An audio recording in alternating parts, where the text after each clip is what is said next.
মসজিদত তোমার নামাজের সময় হওয়াইলো নামাজ বাদে সব টাকার লাগে মসজিদের একটা সাইনবোর্ড গাড়া লাগবো। তো গিয়া দেখলাম সালিমে অলরেডি বালু নেওয়া শুরু করে দিছে। আমি গিয়ে ইটর কংক্রিট আনা শুরু করলাম।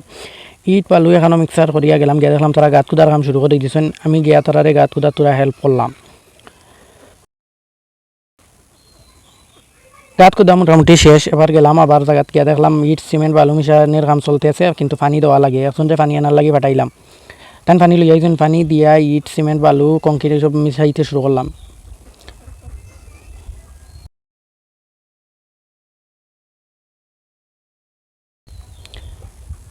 তো মাল মোটামুটি রেডি। এখন আবার আইলাম, আইয়া দেখলাম তারা সাইনবোর্ডও একজনে লইয়া আইছেন। সাইনবোর্ডটা সবে মিলিয়া খাড়া করিয়া চেক করা সবটা ঠিক আছে কিনা। এমন সময় একজনে মাল লইয়া আইছেন। তো এক বালটি মাল মসজিদের মতো লইসা পড়া তো দিয়া ডালাইয়া লইলাম। তারপরে আরও দুই এক বালটি মাল সারিয়া আমরা কাম শেষ করলাম। ব্যাস আমাদের কাম শেষ। শুধু এই নয়, মসজিদের আরও বিভিন্ন সময় বিভিন্ন কাম আমরা সবে মিলিয়া এভাবেই করে থাকি।